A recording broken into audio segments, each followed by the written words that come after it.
नमस्कार, the print में आपका स्वागत है। मैं अपूर्वा बंधानी, मेरे साथ है हमारे नेशनल सिक्योरिटी एडिटर प्रवीण स्वामी और हम दोनों आपके सामने एक बार फिर हाजिर हैं ये साप्ताहिक शो लेकर जिसका नाम है संकट, सुरक्षा और स्वामी।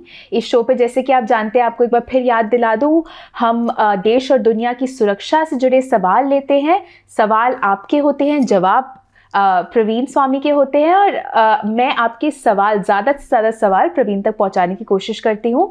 इस हफ्ते के एपिसोड का जो सवाल है जिस पर हम चर्चा करेंगे वो है कि देश और दुनिया के टॉप लीडर्स इंक्लूडिंग बाइडेन और ऋषि सुनक ये दिल्ली G20 के लिए आखिर क्यों आ रहे हैं। प्रवीण, आप अगर हमारे दर्शकों को बता पाएं कि दिल्ली में इस समय माहौल कैसा है और G20 के लिए कौन कौन से लीडर्स आ रहे हैं। दिल्ली की माहौल जहाँ तक की बात है, ट्रैफिक बहुत ख़राब है और जैसे कि अपूर्वा आपको बताएगी, हमारे पार्किंग पे इसका बहुत नेगेटिव असर पड़ा है, चाहे देश और दुनिया पे जो भी असर पड़े। लेकिन खैर, ये बहुत ही बड़ा इवेंट है। भारत, जैसे कि आप जानते हो, प्रेसिडेंट रहा है G20 का और बहुत कोशिश की गई है कि ये फाइनल समिट को बहुत ही एक बड़ा शोकेस बनाया जाए जी। दिल्ली पे आर्ट वर्क्स, पेंटिंग्स किए गए हैं। 2 दिन की छुट्टी शायद अनाउंस कर दी गई है, मीडिया के लिए नहीं लेकिन बाकी लोगों के लिए। बच्चे इससे बहुत ही ज़्यादा खुश हो गए हैं और नेचुरली सेंट्रल दिल्ली में डिसरप्शन बहुत रहेंगे।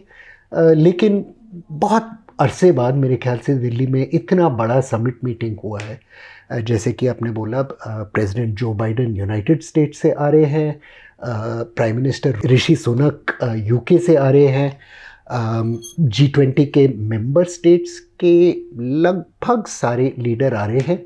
लेकिन 2 बड़े एक्सेप्शन हैं जिन पे हम अभी आएंगे। Of course. चलिए इसी के साथ पहला सवाल लेती हूँ। प्रसन्नजीत भट्टाचार्य जी, जो कि हमारे मेंबर है, बोल रहे हैं पुतिन नहीं आ रहे हैं और अब शी भी G20 शिखर सम्मेलन में नहीं आ रहे हैं, तो क्या अब ये कोल्ड वॉर एरा जैसी स्थिति है? ऑब्वियस रूप से 2 समूहों के बीच इस स्थिति में भारत अपना संतुलन या बैलेंस कैसे बनाए रख सकता है? काश इसका जवाब होता। हाँ जी, डेफिनेटली दुनिया एक कोल्ड वॉर डिवीजन की तरफ, न्यू कोल्ड वॉर की तरफ बढ़ रहा है और काफ़ी ये वक्त से बढ़ रहा है। एक साइड पे चीन है जो इमर्जिंग पावर है, दुनिया की बड़ी ताकत बन रही है जी। और उसके साथ रूस जुड़ी हुई है। रूस और चीन का हमेशा एक कॉम्प्लिकेटेड रिलेशनशिप रहा है। कोल्ड वॉर के दौरान ही ये दोनों, जबकि कम्युनिस्ट स्टेट्स थे, इनमें टूट आ गया था। चीन यूनाइटेड स्टेट्स की तरफ गया, साइनो सोवियत स्प्लिट हुआ था। यहाँ तक कि दोनों मुल्क के बीच में एक वक्त ये स्थिति पैदा हो गई थी कि कुछ स्पेकुलेशन था कि जंग भी खड़ा हो सकता है। आज ये दोनों साथ में खड़े हैं, लेकिन रूस हमेशा थोड़ा चीन का सस्पिशियस रहा है। लेकिन इस हालात में, यूक्रेन जंग के टाइम, नेचुरली वो पूरी तरह चीन पे डिपेंडेंट हो गया है, क्योंकि चीन दुनिया में कुछ ही छोटे ग्रुप ऑफ मुल्कों में है जो रूस के साथ बिजनेस करने को तैयार है। आई भारत की बात, जो बीच का एक रास्ता निकालने की कोशिश कर रही थी। रूस पे हमारी बहुत सारी डिपेंडेंस है डिफेंस इंडस्ट्री के लिए, ख़ास तौर से। लेकिन चीन के साथ हमारा रिश्ता ख़राब रहा है, लद्दाख क्राइसिस के वजह, बाकी टेरिटोरियल टेंशन्स के वजह। टेरिटोरियल टेंशन्स होने के बावजूद चीन के साथ हमारा ट्रेडिंग रिलेशनशिप बहुत बड़ा है। तो कॉम्प्लेक्सिटी पे कॉम्प्लेक्सिटी है। हमने एक मध्य रास्ता निकालने की कोशिश की है। लेकिन अजीब बात है कि G20 पे, जो मतलब G7 से अलग था, एक इफ़ यू लाइक डेवलपिंग और इमर्जिंग कंट्रीज़ का एक कोलिशन था, उस पे वेस्ट के 2 बड़े देश होंगे, लेकिन G20 के 2 बड़े देश नहीं होंगे, बड़े रिप्रेजेंटेटिव्स नहीं होंगे। डेफिनेटली अब देखना होगा इसमें क्या धीरे धीरे डायनामिक पड़ता है। 100 बातों की एक है कि एक साइड पे यूनाइटेड स्टेट्स एक अपना पावर ब्लॉक तो बना ही हुआ है, दूसरे साइड पे चाइना बहुत सारे जो इमर्जिंग इकोनॉमीज कहे जाते हैं उनको अट्रैक्ट करने की कोशिश किया है इन्वेस्टमेंट के साथ। उनके लीडरों को सूटकेस देने से, मतलब ये सारे मीन्स इस्तेमाल हुए हैं। और मोस्टली ये इमर्जिंग नेशंस कोशिश की है कि दोनों से जो लाभ उठाए जा सकते हैं वो उठाए जाए जी। इस मीटिंग में देखना पड़ेगा, क्योंकि जो बाइडेन साहब पर्सनली होंगे, किस तरफ या किस पार्टी का पल्ला ज़्यादा भारी होता है। प्रवीण, इसी से जुड़ा हमारे एक और दर्शक का मेंबर का सवाल आ रहा है। बोल रहे हैं कि क्या आपको लगता है कि हम कुछ मामूली बदलावों के साथ एक बार फिर कोल्ड वॉर का दौर देख रहे हैं? इसमें काफ़ी दिलचस्पी है हमारे दर्शकों की। वो बोल रहे हैं जैसे इंडिया अब यूएसए के करीब है, यूएसएसआर चीन से रिप्लेस हो रहा है, दोनों देश किसी एक और देश के साथ अपने रिश्ते को बढ़ावा दे रहे हैं जो दूसरे के साथ रिश्ते नहीं रख रहे हैं। उदाहरण के लिए वो बोल रहे हैं जैसे चीन ईरान के साथ और अमेरिका ताइवान के साथ अपने रिश्ते बढ़ा रहा है। इस कोल्ड वॉर 2.0 वर्जन पर आपकी क्या राय है? कोल्ड वॉर 2.0 और कोल्ड वॉर 1.0 में एक मेरे ख्याल से बहुत अहम फ़र्क है जो कभी कभी हम समझते नहीं है, ये याद नहीं रखते हैं। कोल्ड वॉर 1 में सोवियत यूनियन कोई बहुत बड़ा ट्रेड ब्लॉक नहीं था, एक ग्लोबल इकोनॉमिक पावर नहीं था। ज़रूर हाँ, उसके सैटेलाइट स्टेट्स थे ईस्टर्न यूरोप में, कुछ वो मदद अफ्रीका या दूसरे डेवलपिंग इकोनॉमीज़ को देता था। इंडिया जैसे मुल्कों को मिलिट्री एड असिस्टेंस या मटेरियल काफ़ी सारा पहुंचाता था जी। लेकिन रियलिस्टिकली सोवियत यूनियन को एक इकोनॉमिक सुपर पावर नहीं कहा जा सकता था। उसकी इकोनॉमी काफ़ी हद तक एनर्जी एक्सपोर्ट्स पे, हाइड्रोकार्बन्स और कुछ बेसिक मिनरल्स पे निर्भर थी, और उन चीज़ों की उतनी ज़रूरत नहीं थी वेस्ट में या दुनिया भर में, क्योंकि सऊदी अरब और बाकी मुल्कों से भी हाइड्रोकार्बन आते थे। तो ये नहीं था कि रशिया का मोनोपोली था। कोल्ड वॉर 2.0 में चाइना और ग्लोबल इकोनॉमी बहुत टाइटली इन्वेस्ड है। बहुत सारी चीज़ें आज इंडिया में बनती हैं जिस पे चाहे हम उनसे हमारे कोई भी मिलिट्री रिलेशनशिप हो, हमारी इकोनॉमी उन पे निर्भर रहती है। जैसे कि कंप्यूटर के कंपोनेंट्स, केमिकल्स जिससे हमारी फार्मास्यूटिकल्स इंडस्ट्री चलती है और हम आगे प्रोसेस्ड फार्मास्यूटिकल्स बेच पाते हैं। ऐसी बहुत सारी चीज़ें हैं। यूएसए की बेसिक इकोनॉमी जो है वो भी चाइना पे बहुत डिपेंडेंट है, और वाइस वर्सा चाइना इन पे बहुत दुनिया पे बहुत डिपेंडेंट है। बहुत सारी चीज़ें जैसे कि एनर्जी, जैसे कि कई सारी चीज़ें जैसे लिथियम और दूसरे मिनरल्स, और फाइनली टेक्नोलॉजी, ये चाइना दुनिया भर से लेती है। पिछले 20-25 साल से ग्लोबलाइजेशन का दौर रहा, तो चाइना में बहुत सारी लो कॉस्ट मैन्युफैक्चरिंग यूएसए से चले गई। अब दो वजहों से वो बदल रहा है। एक तो चाइना एक कह सकते हो गरीब मुल्क से मिडिल इनकम मुल्क बना है, जिसके वजह मैन्युफैक्चरिंग चाइना में महंगी हो गई है, और धीरे धीरे वहाँ से मैन्युफैक्चरिंग हट के लोअर इनकम कंट्रीज़ में जा रही है जहाँ लेबर का कॉस्ट कम है। दूसरी बात है, बहुत सारी इंडस्ट्रीज़ में ऑटोमेशन आ गया है बड़े पैमाने पे। जैसे कार इंडस्ट्री में एक बार जो जितने मजदूर चाहिए थे फैक्ट्री चलाने के लिए, आज की तारीख वो नहीं चाहिए। कार ज़्यादातर रोबोट्स बनाती हैं, और आने वाले दशकों में ये ट्रेंड हमें और विजिबली दिखाई देगा। तो चाइना भी ये उम्मीद रख रही थी कि धीरे धीरे वो एक टेक्नोलॉजी इकोनॉमी बनेगी, एडवांस्ड इकोनॉमी बनेगी, जिस पे यूएसए काफ़ी रोक लगाई है, और चाइना अपने आप को हेज समझ रहा है। अब इंडिया के लिए ये एक अपॉर्चुनिटी तो है ही है, क्योंकि बहुत सारी चीज़ें चाइना से ड्रिफ्ट करके हमारे यहाँ आ सकती है जी। लेकिन एक तरह से खतरा भी है, क्योंकि हमारा कोई एडवांस्ड इंडस्ट्रियल बेस खास रहा नहीं है। हम चाइना के कई दशक पीछे हैं, जबकि हमारी इकोनॉमी चाइना से थोड़ी स्लोली ग्रो कर रही है। चाइना की जीडीपी हमारे से लगभग 6 गुना बड़ी है जी। तो हम भी नहीं चाहते कि दोनों मतलब सुपर पावर नंबर 1 और पावर नंबर 2 के बीच में ऐसा रिश्ता पैदा हो जिससे पूरी इकोनॉमी और उसके साथ हमारी इकोनॉमी पे कोई नेगेटिव असर पड़े। ना हम चाहते हैं कि ताइवान के छिड़के जंग पे या किसी और बात पे छिड़के जंग के बीच में हम पिसे।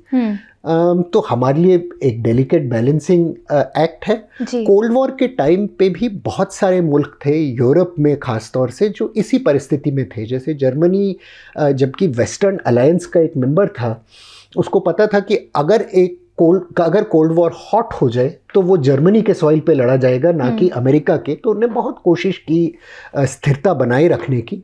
इस वक्त जबकि हमें शायद वो खतरा नहीं है कि हमारे ज़मीन पे जंग हो जाएगा, हमें पता है कि हमको बहुत नुकसान हो सकता है, और हमारी भी कोशिश है कि दो पावर्स के बीच में किसी तरह क्राइसिस अवर्ट किया जाए। एज आई सेड, ये कोई आसान काम नहीं है, और डेफिनेटली इंडिया को अब बहुत सालों के लिए एक बहुत डेलिकेट बैलेंसिंग एक्ट, कभी थोड़ा इधर कभी थोड़ा उधर करना पड़ेगा। एक और अगला सवाल लूँगी, विशाल कुमार यादव का है, हमारे मेंबर हैं। पूछ रहे हैं कि क्या चीन G20 में भारतीय अध्यक्षता को नुकसान पहुंचाने की कोशिश कर रहा है? विशाल जी, ईगो अध्यक्षता तो आखिर G20 में रोटेटिंग होती है। इस साल किसी की बारी है, अगले साल किसी और की बारी होगी। लेकिन आई थिंक इस वक्त मेन जो डिफरेंस है भारत और चीन के वजह, वो बॉर्डर इश्यू पे ही है। जैसे कि आप जानते हो, जो 2 साल से लद्दाख में लाइन ऑफ एक्चुअल कंट्रोल पे काफ़ी क्राइसिस की परिस्थिति रही है, और पिछले कुछ महीनों से भारत बहुत कोशिश किया है कि क्राइसिस को किसी तरह सेटल किया जाए, क्योंकि आखिर ठीक है, ये कोई हालत नहीं बनने वाली कि चीन का लद्दाख पे हमला करके ले के दरवाजे पे या श्रीनगर के दरवाजे पे पहुंच जाएगा, या जो 62 की हालत बनी थी वो दोबारा पैदा होगी। लेकिन इतने सारे ट्रूप्स को हिमालयाज़ पे रखना ही भारत के लिए बहुत बड़ा बोझ है, और हमारा मिलिट्री मॉडर्नाइजेशन प्रोग्राम ये बोझ के वजह काफ़ी रिटार्ड हो गया है। जबकि चाइना के पास सीधी बात है पैसे ज़्यादा है, और पैसे जिसके पास ज़्यादा है वो लंबा क्राइसिस ज़्यादा आसानी से झेल सकता है। अब 100 बातों की एक ये है कि बातें कर करके प्रिंसिपल तो एस्टेब्लिश हो गया है कि इस क्राइसिस को कैसे रिजॉल्व करना है। भारत और चीन दोनों मान गए हैं कि लाइन ऑफ एक्चुअल कंट्रोल पे कुछ नो पेट्रोल जोन्स बनेंगे कुछ किलोमीटरों के, जिसमें ना उनकी फौज आएगी ना हमारी फौज जाएगी। अब इसमें चाहे किसी का फ़ायदा हो नुकसान हो, वो इम्पॉर्टेंट बात नहीं है। मेन बात है कि डिसएंगेजमेंट अगर हो जाए तो भारत का फ़ायदा है। लेकिन अब टॉक्स फंसी हैं देपसांग प्लेटो पे। बाकी सब जो डिसएंगेजमेंट जोन्स थे वो 2-4 किलोमीटर के छोटे एरिया थे, यहाँ लगभग 900 किलोमीटर का एरिया है। और दोनों मतलब इसमें अगर भारत को पूरी तरह पीछे हटना पड़े तो कई ऐसे एरियाज छोड़ने पड़ेंगे जहाँ 2 साल पहले तक भारत की सेना बीच बीच में पेट्रोल करती थी, जिसका पॉलिटिकल कीमत मतलब एक प्राइस हो सकता है सरकार को चुकाना पड़े। हमने ब्रिक्स समिट के पहले देखा कि भारतीय प्रधानमंत्री नरेंद्र मोदी जी की बहुत कोशिश थी कि चीन के राष्ट्रपति शी जिनपिंग के साथ कोई मीटिंग हो जाए, दोनों लीडर्स मिले, कुछ बातचीत भी हुई, लेकिन शायद सहमति नहीं हो पाई इस पॉइंट पे। चीन मेरे ख्याल से इस वक्त चाहता है कि भारत पे दबाव बनाए रखे और बाकी एशिया के मुल्कों को दिखाए कि देखो, अगर भारत जैसी बड़ी ताकत को हम मुसीबत पहुंचा सकते हैं तो आप तो बहुत छोटे मुल्क हो, आपका तो हम बिल्कुल सत्यानाश कर दे सकते हैं। ये मैसेज वो पूरे एशिया को देना चाहते हैं इस वक्त जहां उनका स्ट्रेट्स ऑफ ताइवान में या सी ऑफ जापान में काफ़ी टेंस सिचुएशन है। वो भारत को कोई कंसेशन या सांस लेने का मौका नहीं देना चाहते।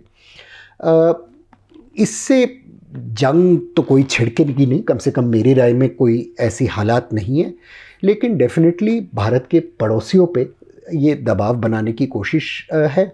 और ये भारत को भी दिखाना चाहते हैं कि देखो, आप अपने औकात के बाहर मत जाओ, ये समझो कि एशिया में आप नंबर 2 पावर हो सकते हैं या नंबर 3 रूस के बाद, लेकिन चाइना का मुकाबला नहीं कर सकते। अब भारत नेचुरली इस बात को मानेगा नहीं, लेकिन जितना लंबा ये क्राइसिस खींचेगा उतनी बड़ी कीमत भारत को चुकानी पड़ेगी।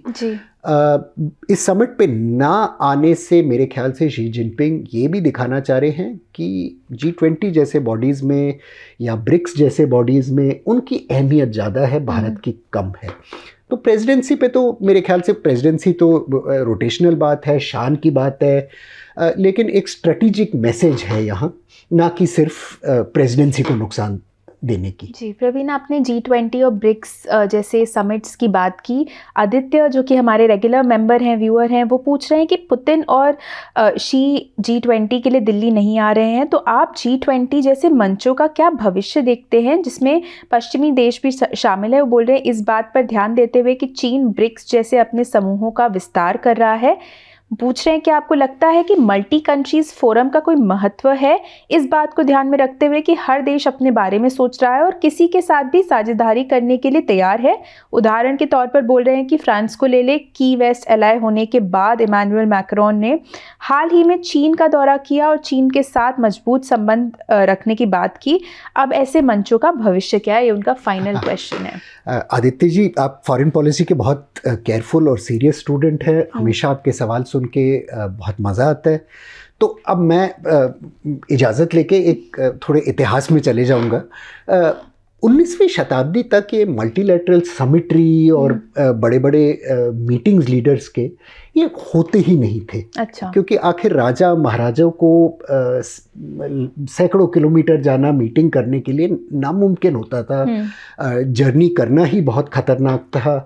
पहले बहुत बड़ा समिट अगर माने तो ट्रीटी ऑफ वियना के नेगोशिएशंस थे नेपोलियन के टाइम, जब यूरोप के बहुत सारे क्राउन हेड्स मिले और बहुत मज़ा और तमाशा किया, टेंट्स लगाए गए थे, पार्टियां की, डांसेस और बॉल्स थे, और वहाँ से धीरे धीरे ये समिट मीटिंग्स और पैजेंट्री और मल्टीलैटरल फोरम्स का चलन चला।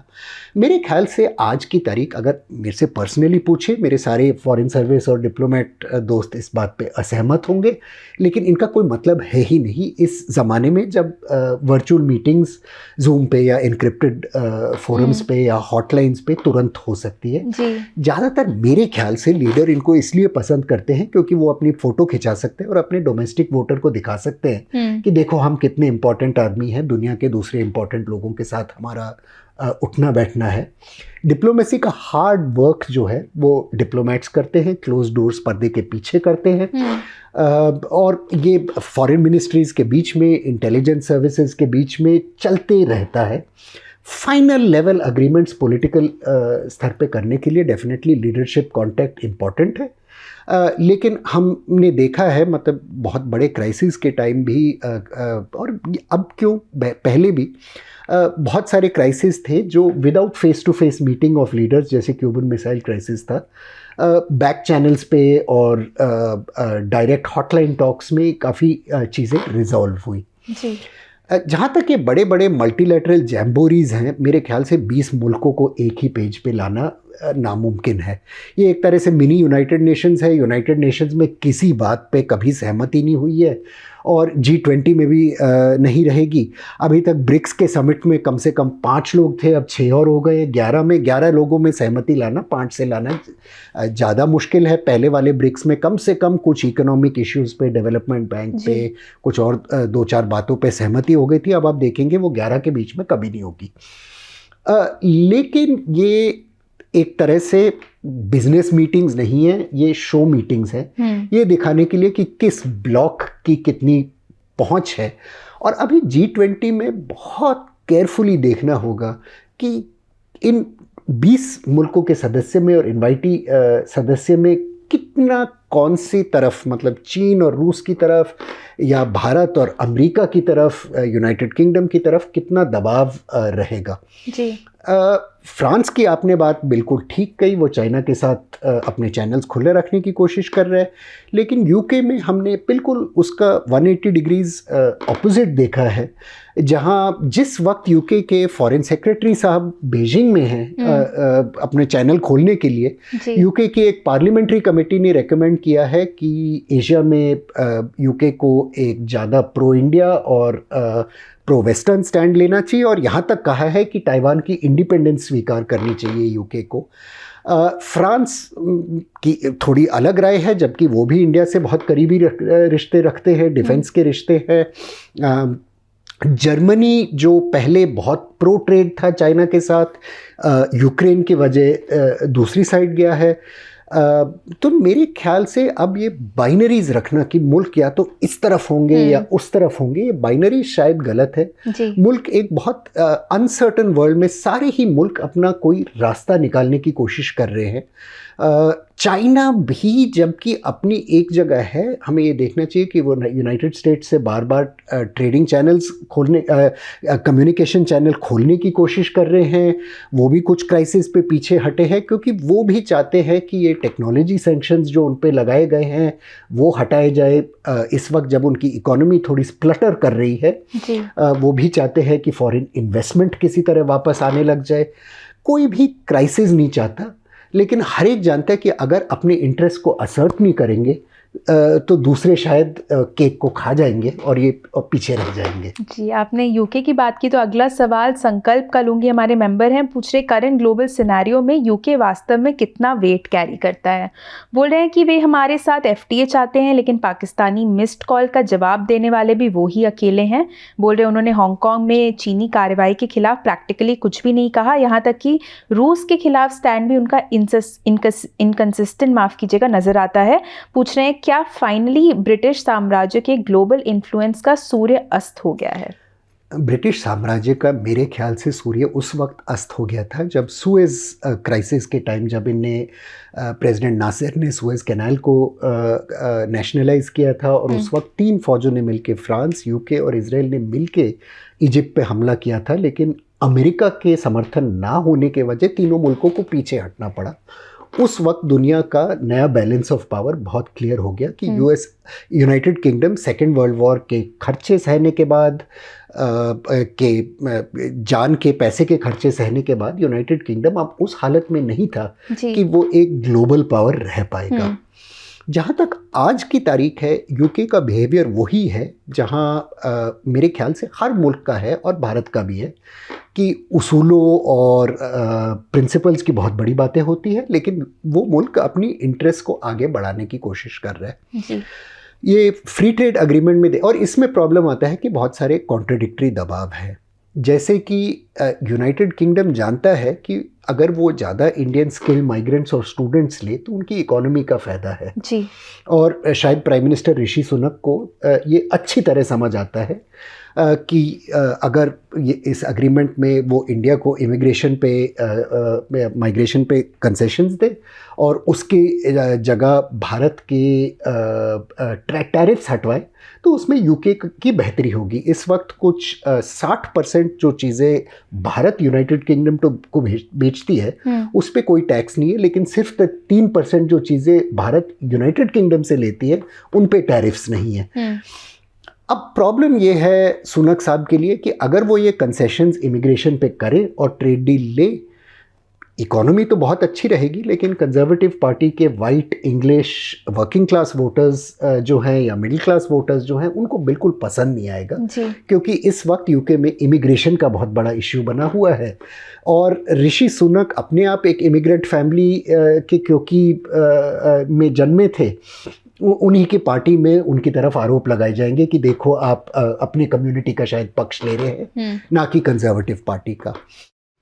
दूसरी बात लीजिए चाइना की। ब्रिटेन जानता है कि चाइना एक बहुत बड़ा मार्केट है। ब्रिटिश लग्जरी प्रोडक्ट्स और ब्रिटिश ब्रांड्स जो हैं वो चाहे वो रोल्स रॉयस हो या लैंड रोवर हो, ये चाइना में इंडिया से कहीं ज़्यादा बिकते हैं। तो यूके नहीं चाहता कि वो ट्रेड का रिश्ता ख़त्म हो, कोई भी नहीं चाहेगा कि एक बहुत बड़े मार्केट को वो गंवा दे जी। लेकिन यूके ये भी जानता है कि उसके कॉन्टिनेंटल सिक्योरिटी इंटरेस्ट, उसके लॉन्ग टर्म इंटरेस्ट इंडिया जैसे मुल्कों से जुड़े हुए हैं। अब आई पाकिस्तान की बात, पाकिस्तान से तो यूके अठन्नी नहीं कमाती, तो फिर क्यों उनका समर्थन करती है? इसका भी एक बड़ा सिंपल आंसर है कि यूनाइटेड किंगडम में एक बहुत बड़ी पाकिस्तानी डायस्पोरा है।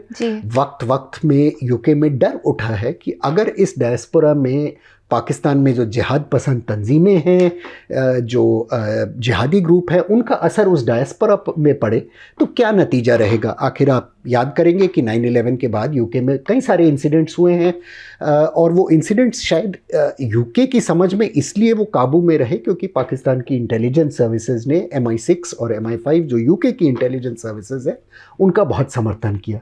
तो देयर अगेन एक और बैलेंसिंग एक्ट है। यूके सिमिलरली यूक्रेन की बहुत समर्थन कर रहा है क्योंकि वो कॉन्टिनेंटल यूरोप में चाहता है कि स्टेबिलिटी रहे। अगर कॉन्टिनेंटल यूरोप में स्टेबिलिटी ना रहे और क्राइसिस रहे तो यूरोप के साथ आखिर यूके का सबसे बड़ा ट्रेड रिश्ता है, बहुत नुकसान पड़ेगा। वो चाहते हैं कि रशियन पावर काबू में रहे जी।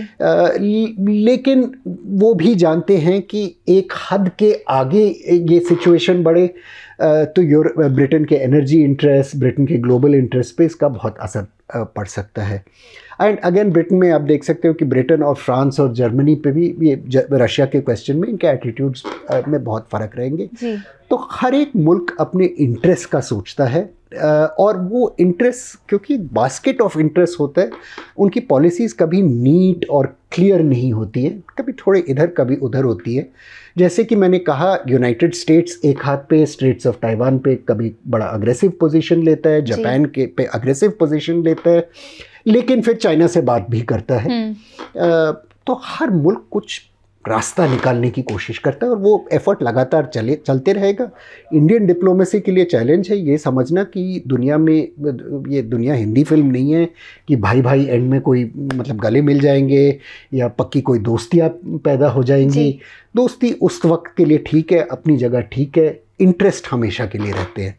प्रवीण, एक आखिरी सवाल लूँगी, G20 से जुड़ा हुआ नहीं है, लेकिन मैं जानती हूँ आप देश और दुनिया से जुड़ी कई तरह की खबरों में रुचि रखते हैं, हमारे दर्शक भी वैसे ही हैं। तो प्रसन्नजीत भट्टाचार्य जी हमारे मेंबर हैं, पूछ रहे हैं कि वेस्ट अफ्रीका में क्या हो रहा है, तख्ता पलट के बाद तख्ता पलट, और क्या फ्रांस इस क्षेत्र में अपनी पकड़ खो रहा है या रूस चीन अलायंस फ्रांस पर दबाव बना रहा है?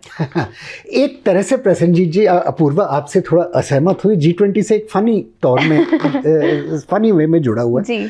गबॉन, जैसे आप जानते हैं, हम इंडिया में हम सोचते हैं कि ये सारी वेस्ट अफ्रीका की केओटिक गरीब कंट्री हैं, इन पे कोई ज़्यादा ध्यान देने की ज़रूरत नहीं है। लेकिन Gabon OPEC, oil and petroleum exporting countries का मेंबर है। 2 लाख बैरल कुछ तेल दिन का बनाता है और सबसे बड़ी कंपनी वहाँ की अभी एक फ्रांस की कंपनी है जो वहाँ से तेल निकालती है। 2 लाख बैरल बहुत ज़्यादा नहीं है, ओपेक का ये सेकंड स्मॉलेस्ट मेंबर है, लेकिन फिर भी इस वक्त जहाँ तेल के प्राइस बढ़ रहे हैं, गबॉन जैसे कंट्रीज़ इंपॉर्टेंट हैं। और अफ्रीका में कई सारे ऐसे कंट्रीज़ हैं जो नेचुरल रिसोर्सेज के लिए, दुनिया के लिए बहुत इंपॉर्टेंट है। जैसे कॉन्गो भी एक वॉर टॉर्न और अनस्टेबल कंट्री है, लेकिन आगे इलेक्ट्रॉनिक बैटरीज का कोबाल्ट और लिथियम बहुत सारा वहाँ से आता है जी। अब गबॉन में और ये वेस्ट अफ्रीका की बेल्ट पे, जैसे आपने बिल्कुल सही कहा, ट्रेडिशनली फ्रांस हेजिमोन रहा है, पुराना जो इंपीरियल पावर था।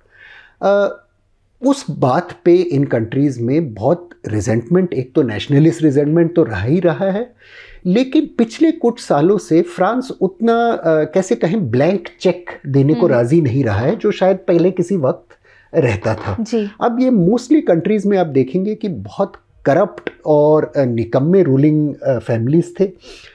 जो प्रेसिडेंट अली बोंगो गबॉन के हैं, उनकी ही लाइफस्टाइल देखें तो कहते हैं उनकी 7 बीवियाँ रही हैं और 53 बच्चे रहे हैं, अरबों डॉलर कमाए हैं, भ्रष्टाचार के आरोप रहे हैं, इलेक्शन रिगिंग के आरोप रहे हैं, और हमेशा वेस्ट ने ऐसे लीडर्स को सपोर्ट किया है।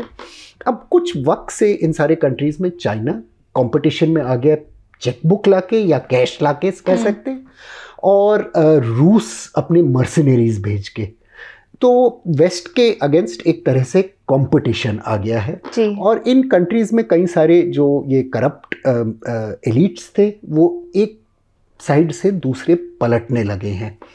वेस्ट के लिए एक बहुत बड़ा ये लॉन्ग टर्म चैलेंज है, क्योंकि यूनाइटेड स्टेट्स बहुत वक्त से बात कर रहा है कि BRI जैसे चाइना का बेल्ट एंड रोड इनिशिएटिव है, उसको चैलेंज करने के लिए अपने प्रोजेक्ट्स लाएंगी। लेकिन वेस्ट के 2 बहुत बड़े डिसएडवांटेज हैं।